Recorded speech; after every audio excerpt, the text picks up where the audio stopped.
E aí, beleza? Eu sou o Fini Correia e seja bem-vindo ao podcast Desencaixe, onde eu falo de todas as doideiras da minha cabeça. No episódio de hoje, eu vou falar sobre como é crescer como uma pessoa LGBT em um ambiente cristão. Eu já quero avisar também que nesse episódio vocês podem ouvir alguns barulhos, é porque eu não deu para eu gravar esse episódio durante a semana, então eu tô gravando no, entre aspas, hotel do resort que eu tô. Então, por favor, relevem. Se não quiserem relevar também, vocês têm todo o direito. Só, enfim, bom episódio aí pra todos e um beijo. Meu Deus, o que eu fiz? Eu acho que é meio redundante, no mínimo, dizer que é desconfortável, pelo menos, você crescer como uma pessoa queer em um ambiente cristão, né? Eu mesmo já passei por muita merda, por conta de tudo, até mesmo quando eu era bem criança. Muitas da qual eu não vou falar aqui por motivos de. Não quero deixar isso aqui tão pesado quanto o último episódio. E também porque eu quero evitar coisas da minha vida. Então, mas ao mesmo tempo que tudo isso que aconteceu foi muito ruim pra mim, ainda tem um grande espaço na minha vida e às vezes eu ainda olho com carinho. Por exemplo, muitos talvez aqui podem não me conhecer na minha vida pessoal, mas meu nome nem sempre foi Fini, certo? E eu escolhi esse nome Fini porque era meio que um apelido que eu tinha com alguns amigos quando esses problemas em, né, com gênero, com sexualidade começou a acontecer, certo? Então, por mais que tenha sido ruim lidar com muita coisa, eu ainda olho para isso tudo com muito carinho, porque os meus amigos sabem o quanto eu amo ser eu. Eu sou uma pessoa bem egocêntrica, sinceramente. E eu acho que se não fosse nada disso, eu não seria eu. Então, sabe?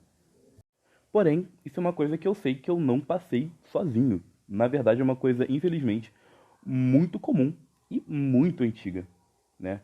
Se a gente para pensar até historicamente falando, não dá pra falar que começou dessa forma, mas um baque, um início muito grande para a história, entre aspas, da cultura queer, da cultura LGBT, é lá no Império Romano, né? Porque antes disso, não que era normalizado a relação homoafetiva, mas também não era tão não normalizada quanto hoje, né? Muitos acham, inclusive, que na época da Grécia Antiga era tipo, putaria gay o tempo todo, quando não necessariamente as coisas aconteceram assim, né? Mas por conta do tempo passando, o crescimento do Império Romano, junto com o Império Romano, a Igreja Católica e as suas regras, né? Acaba que todo esse preconceito vindas, entre aspas, das leis de Deus, foi crescendo, certo? E tá aí até hoje, e a gente tem vários exemplos disso na história, acontecendo na história, né? Na época da Inquisição, por exemplo, até algumas figuras históricas bem importantes, como o próprio Alan Turing. Esse cara já até virou um meme na, na internet, porque o povo fala tanto dele, que ele é o pai da computação, e ele era gay, né? Inclusive, ele teve um papel muito importante na Segunda Guerra Mundial, certo? Afinal, ele criou muitas formas de decodificar mensagens do inimigo, o que ajudou muito. Mas ao mesmo tempo, isso não impediu do cara ser condenado à castração química por ser homossexual pelo governo britânico, que até lá nos 1953 era um país, né, católico, e após esse período não foi mais católico, mas agora ele seria anglicano. Então é meio que você trocar 12 por meia dúzia, é assim que se fala, ditado? Acho que sim, né? Eu não sei. Um outro ótimo exemplo é o Oscar Wilde, o famoso escritor dramaturgo irlandês que foi condenado pela sua indecência grave, né? Se é que dá pra chamar assim, devido à sua homossexualidade. E ele foi sentenciado a 2 anos de trabalhos forçados no ano de 1895. E isso, né, foi afetando a sua saúde mental e física, até que ele morreu com 46 anos, bem novo. Quando eu fui pesquisar, né, para fazer esse roteiro, um que eu fiquei bem chocado é porque faz parte de uma parada que eu quero abordar aqui, foi o filósofo e historiador Michel Foucault, nosso querido Foucaultzinho, né? Também era IAG, né? Também era gay, homossexual, que infelizmente morreu de AIDS em 84 aí no auge da epidemia de AIDS, né? Que foi uma coisa muito grave para história queer no geral. E eu acho muito importante a gente falar sobre essas figuras históricas, principalmente no ano em que estamos aqui no Brasil, por conta da última parada LGBT que ocorreu em São Paulo, que o povo ficou meio que puto, né, por ter tantas pessoas nuas durante a parada e também muitos furries falando assim ninguém nunca vai nos respeitar, mas o fato é que não importa o que a gente faça. Você pode ser um herói de guerra, você pode ser um escritor renomado, né? Você pode ser o fucking Michel Foucault. Você não vai ser respeitado. Não existe isso de bom comportamento para poder ter uma vida digna, porque, querendo ou não, a religião implantou de forma tão brutal na nossa sociedade essa parada de que tudo precisa ser de um jeito que é uma parada que vai além do comportamento, sabe? Uma parada mental.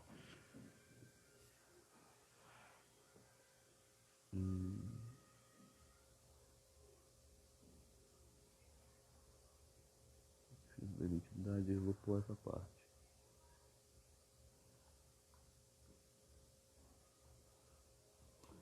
Na verdade, eu vou juntar, né? Vamos lá. Tô... Vou entrar agora. Eu? É, Rouca? tu vai só tá aqui como uma pessoa que tá aqui, porque tá sendo muito estranho você tá aqui. Eu senti que você não tá aqui, mas eu vou fingir que você não tava. Eu falar, ela chegou aqui agora. Eu tô Só, focada com essas histórias. só vem pra cá. Não, tipo, senta aqui. Ai, caraca. Tenta falar bem próximo ao microfone, por favor. Hello? Calma. Ok, um, dois, O três. que eu falo? Calma, eu vou te dar deixa. Inclusive, a minha sobrinha acabou de chegar aqui. Fala, Isa. Oi, gente. Fala o teu nome, se apresenta. Isadora, sou sobrinha a vida inteira. Não sei o que eu vou falar, tô rouca. Então, eu tô falando aqui, na verdade ela tava ouvindo um pouco de fundo, né? E eu queria falar agora, Isa, sobre uma parada chamada Queer Time. Você, você tem alguma ideia do que é o Queer Time? Não, Então, se eu traduzir pra você, tempo queer, tu acha que você consegue identificar o que que é? posso falar o que eu acho? Pode. Eu acho que tempo queer deve ser, tipo, o tempo deles, né? Sei lá. Quando eles. É um A ótimo. história, começo da história. Então, é uma boa linha de raciocínio, mas não é isso. Basicamente tem um autor, que eu não peguei o nome, vacilei. Então, no livro In a Queer Time and Place, o escritor Jack Halberton, nome um pouquinho difícil de falar, ele vai dizer que a forma com que pessoas queer, pessoas que são da comunidade LGBT, vivem e experienciam o tempo é diferente das outras pessoas. Em que sentido? E aqui eu já vou colocar também junto um outro estudo feito sobre feito pelo exército, né, dos Estados Unidos, que falam que normalmente pessoas LGBTs têm quase 50% mais de chance de, em algum ponto da vida deles, desenvolver estresse pós-traumático.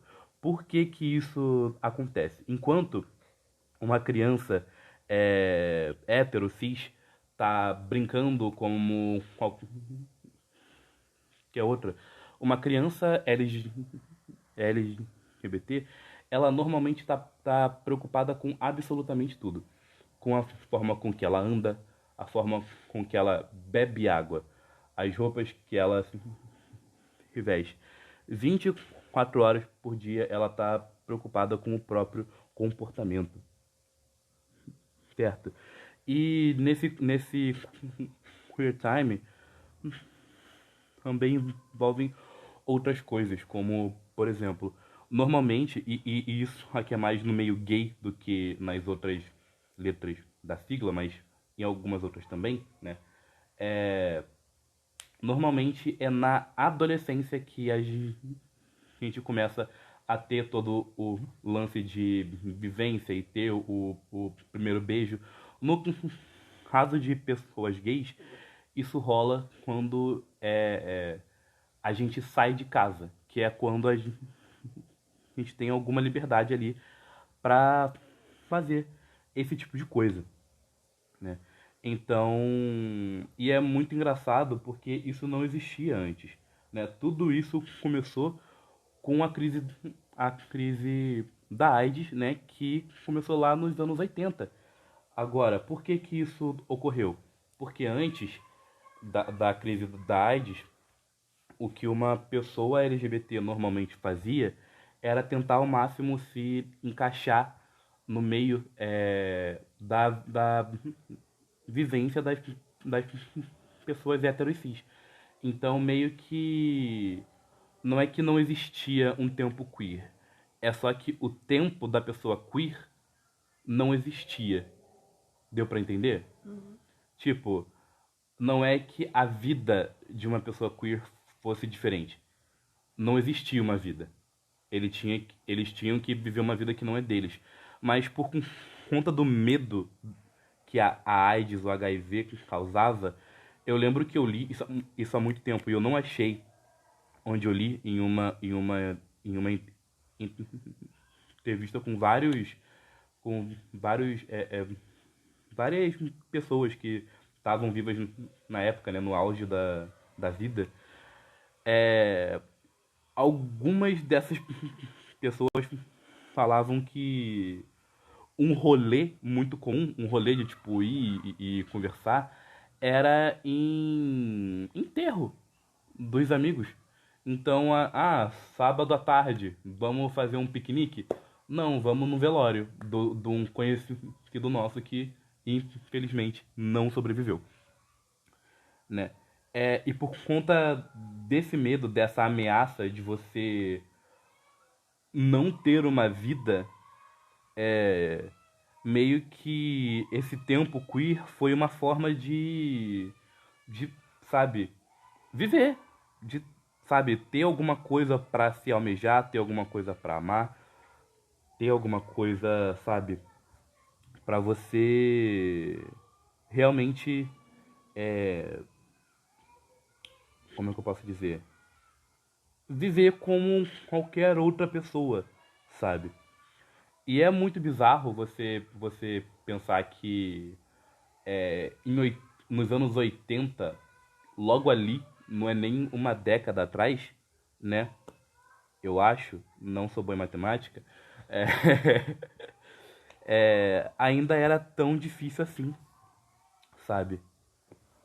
É um absurdo, mas aí você pode estar até me perguntando, mas Fini, o que que isso tem a ver com religião? Então, durante a crise da AIDS, a própria Igreja Católica, ela meio que teve um papel muito grande contra pessoas LGBTs. Por quê? Porque eles eram contra o uso de camisinha, então eles falavam que quem usasse ia arder no fogo do inferno. E também que, na verdade, a AIDS não era necessariamente uma doença científica, mas sim uma espécie de punição divina. Tanto é que o povo da igreja, né, chamava de a praga gay. Pois é, pois é. Complicado demais, complicado demais. Então, sim, a igreja tá aí presente. Normalmente, historicamente falando, isso não só em história queer, né? Se tem alguma merda rolando, a igreja católica tá A aí. igreja É católica. sempre a igreja católica, Mas o que eu exatamente. não entendo é porque que hoje em dia a igreja católica aceita muito mais LGBTs do que a igreja evangélica. Eu creio que é porque, querendo ou não, a igreja católica, ela tem muito envolvimento com a ciência. Mesmo que... Acho que muito é exagero. Mas, por exemplo, milagre, entendeu? Para a igreja católica ver de fato algo contra milagre, não contra, desculpa, ver tipo algo como um milagre, existe todo um processo para provar que aquele milagre aconteceu, entendeu? Então cientistas vão lá ver para ver se não tem nada tipo natural que aconteceu para que aquilo de fato tenha acontecido. Entendeu? Então eu acho que é por conta disso. Enquanto a igreja evangélica, desde do próprio início dela, ela foi muito baseada na própria crença. Eu acho isso, então deve ser isso. Entendeu? Não existem não existe uma regra, não existe um setor global que administra essas regras, enquanto a igreja católica tem o próprio Vaticano, né? Então, e é muito bizarro você pensar nisso, porque tanto para a igreja evangélica quanto para a igreja católica, né? Teoricamente o amor é a base de tudo. É uma parada que é um pouco aí contraditória, e que às vezes eu acho um pouco doido porque crianças que crescem nesse ambiente e têm essa vivência acabam não estando bem, né? Não se sentindo amadas, vivendo dentro dessa religião, entre muitas aspas aí, de amor, né? E, cara, querendo ou não, a importância do apoio para essas crianças é uma coisa muito importante. Mas muito importante mesmo. Eu queria dar um exemplo aqui. Eu não sei se vocês já viram um filme chamado Orações para Bob.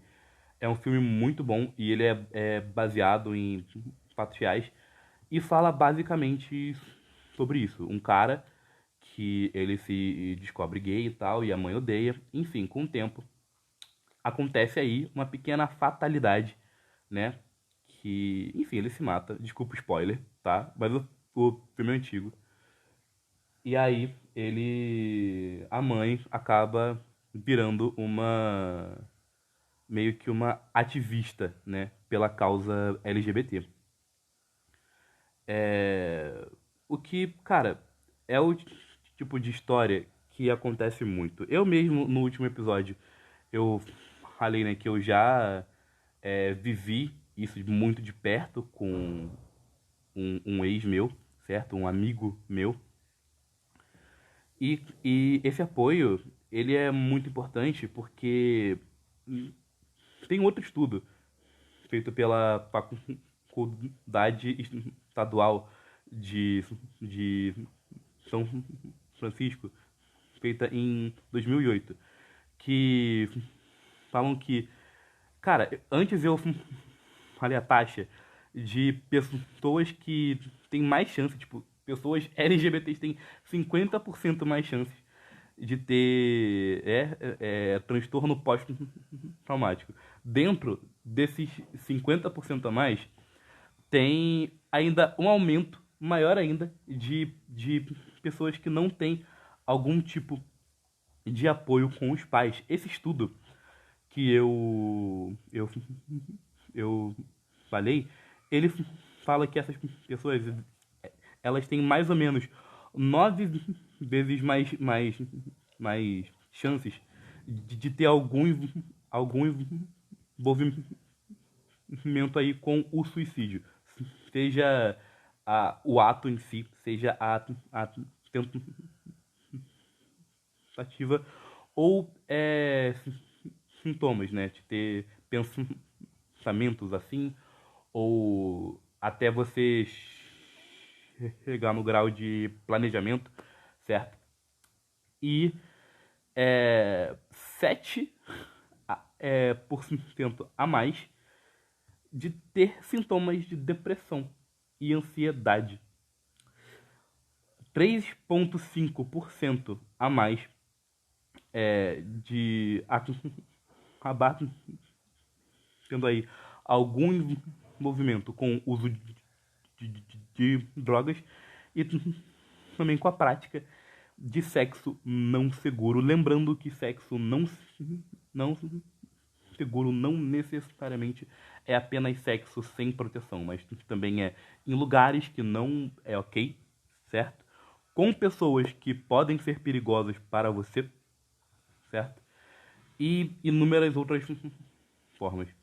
Mas isso é uma parada surreal. Você pensar que pessoas LGBTs já têm 50 vezes a mais de chance de ter alguns problemas específicos. E aí você colocar mais essas outras taxas que eu botei aqui, elas não estão totalmente certas, ok? Eu dei algumas arredondadas.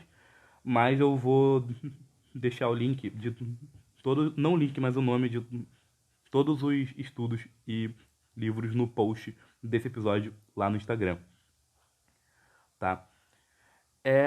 Mas aí eu tenho um filho LGBT, eu não entendo o que eu faço, eu cresci em uma outra época. O que eu posso fazer? Estuda. Estudar é a melhor coisa que você faz. Até porque o que eu vejo muito na sociedade hoje em dia é que a gente tem esse lance de que, mas como você é LGBT, você entende, né? Mas a verdade é que a gente que é LGBT e que cresceu nesse meio, né? A gente tem a mesma cabeça que um pai preconceituoso. mas a gente, por uma questão de sobrevivência, a gente precisou parar para pesquisar, para ouvir outras pessoas, né? Porque, querendo ou não, não existe peso maior do que o ódio por si mesmo, sabe? Então, ou você muda a sua cabeça ou você não sobrevive. E eu acho que para um pai é a mesma coisa. Ou você muda a sua cabeça ou você perde um filho, sabe? Não existe um meio termo. E isso também é uma ótima dica para quem tem pais, né, que não te aceitam. Estuda, sabe, sobre o assunto e tal. E é horrível eu dizer isso, mas no geral, se viver com eles é a sua opção, não tem muito o que você fazer agora. Mas com o tempo, cara, por experiência própria, tudo passa, entendeu? Nada é por enquanto. E se vocês quiserem algum lugar, né, para pesquisar, para estudar, eu recomendo uma instituição com nome muito engraçado que é a FAP, né, que é Family Acceptance Project, que basicamente é uma instituição que vai te dar alguns papers, alguns estudos. Não tem coisa em português, mas se você entende inglês, ó, vai lá. Eles também têm material em espanhol, francês e, se eu não me engano, mandarim. Então, se você fala alguma dessas línguas, ó, vai lá. Boa sorte, sabe? E aí, Isa, tu tem alguma pergunta? Primeiro, eu tenho um assunto a comentar, porque eu estou chocada com as informações, porque eu achei muito relevante saber disso para a minha vida, até porque eu não tenho tanto conhecimento assim.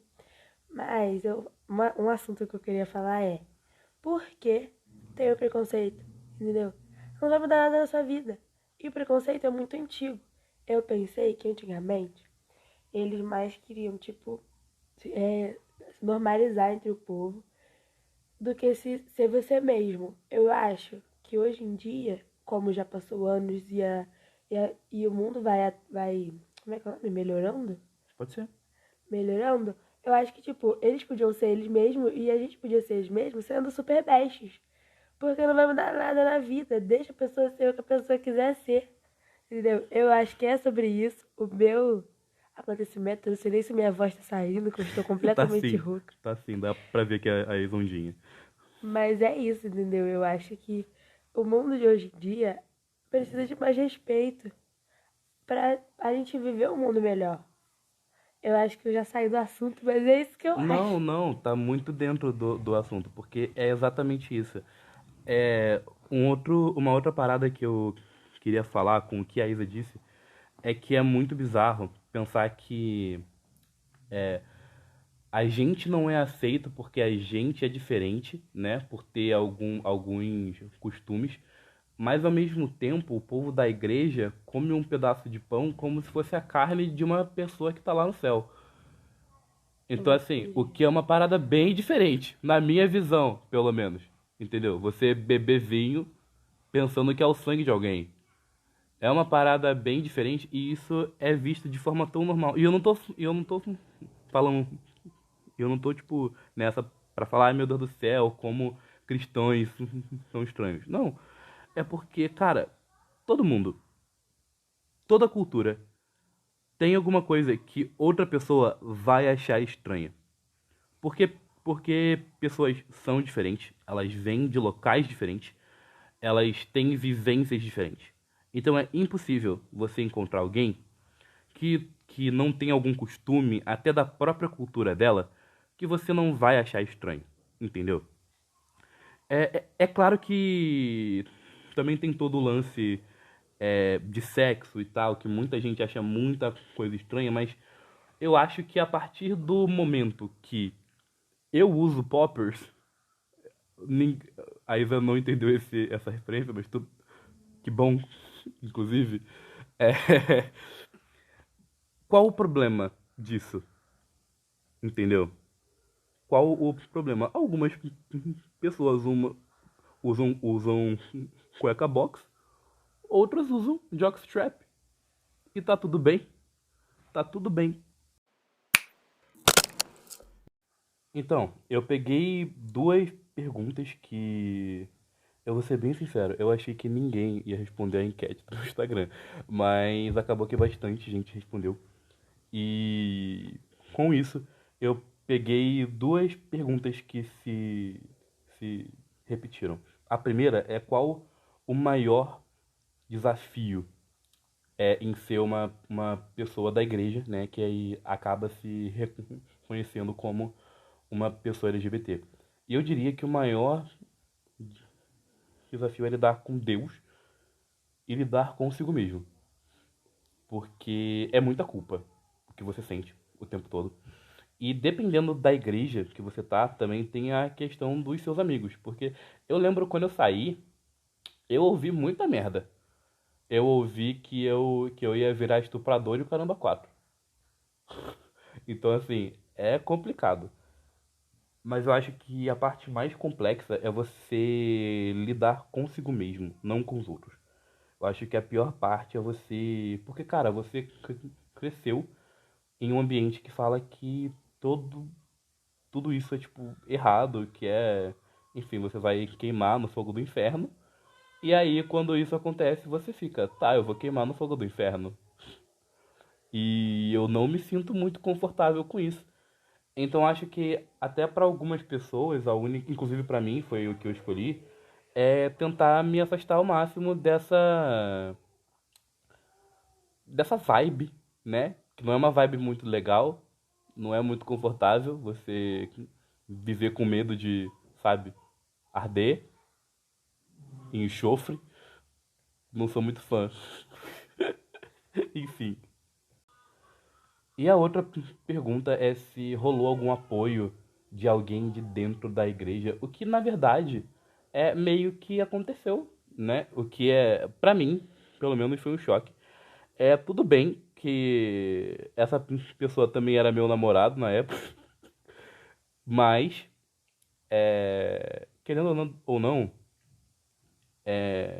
eu lembro que existiam pessoas de fora da igreja que ficaram do meu lado, mas eu acho que por conta do pensamento, principalmente se você é de uma igreja pentecostal, cara, é quase que um culto, né? Não culto num sentido de, culto de domingo, mas culto num sentido de, Illuminati, entendeu? É quase que um esquema de pirâmide. Eu lembro que na minha igreja, inclusive, tinha um esquema de pirâmide, onde você chamava pessoas para a igreja, daí você formava um grupinho com essas pessoas, aí pessoas desse grupinho chamavam mais pessoas e aí elas eram os líderes desses grupinhos. Enfim, e por conta disso, você meio que ficava muito preso lá dentro. Então, por conta disso, era muito difícil de acreditar nas, nas pessoas do lado de fora e você meio que achava que todo mundo só queria te desviar do caminho do Senhor. Entendeu? Digamos assim. Até porque era isso que os próprios líderes, né, da igreja diziam. O que é muito bizarro, sabe? É estranho como realmente a igreja, principalmente a igreja, eu digo pela igreja pentecostal, né, que foi a linha da qual eu participei, pode ser exatamente que nem um culto, sabe? É bizarro. Tipo, após eu sair, foram na minha casa e o caramba. Ó, minha opinião aqui de novo é que muitas das pessoas, dos crentes, no caso, que falam, você tem que estar firme na igreja. Você vai pro céu se você estiver indo do culto de quarta, de domingo, entendeu? Você não vai pro céu. Mas há pessoas, às vezes, que te julga, que fala que você tem que estar na igreja, é a pessoa que vai pro inferno, de verdade. Porque, às vezes, a pessoa que tá de fora, que, tipo, não vai na igreja, mas tem aquele... É uma pessoa de bom coração, pode ir muito mais no céu do que você. Então, você crente, cuidado, hein? E outra coisa que eu acho que, tipo, um apoio que a igreja tinha que ter seria muito fundamental.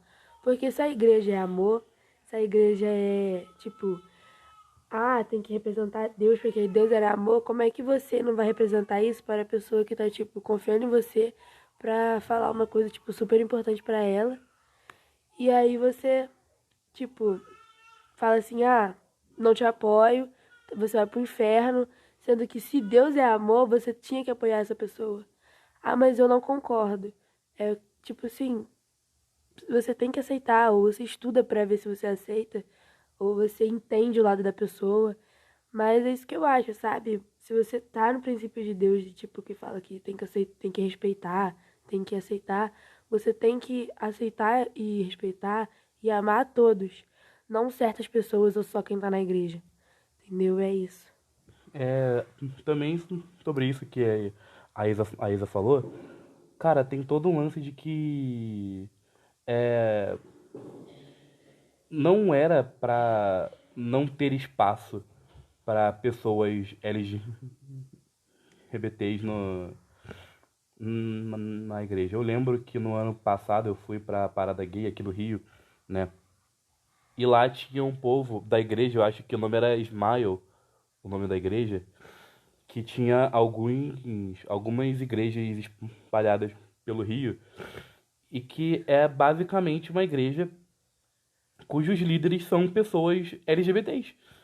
E isso, tipo, cara, icônico demais, entendeu? Eu lembro que quando eu tava lá, o povo até falou, tipo, o povo que tava comigo, tudo bem, tava todo mundo bêbado, mas todo mundo falou, pô, bora marcar de ir, sabe? Tipo, a pastora lá, líder, tava lá com a esposa, todo mundo alegre, feliz, tirando foto com, com, com todo mundo e tal, que querendo ou não é importante, sabe? Eu acho bizarro ter essa luta tão enorme da igreja, principalmente evangélica, contra pessoas LGBTs, porque são dois pontos, são dois lados da mesma moeda, sabe? São só dois grupos é, falando de amor de forma diferente, sabe? Então, bom, no geral é isso. Tu tem mais alguma coisa para falar, Isa? Não, acho que eu tô com a minha opinião bem exposta. Não? Show então. Então, desde já, eu já queria falar mais ou menos o tema do próximo episódio, que vai ser sobre como é difícil se adaptar no mundo atual, ligado no quesito de coisas que estão acontecendo, mudanças climáticas, guerras e principalmente tecnologia. Como é difícil manter tracking, não sei como falar isso em português, desculpa, me deu um branco, de tudo que está acontecendo e de como as coisas estão evoluindo de maneira extremamente rápida. Bom, no geral, é isso. Agradeço todo mundo que ouviu. Se puderem deixar aí um comentáriozinho, dá aí as estrelas que vocês acham que eu mereço, entendeu? No Spotify, no Deezer ou onde vocês estejam ouvindo. E é isso. Beijinhos. Beijão, gente. Tchau.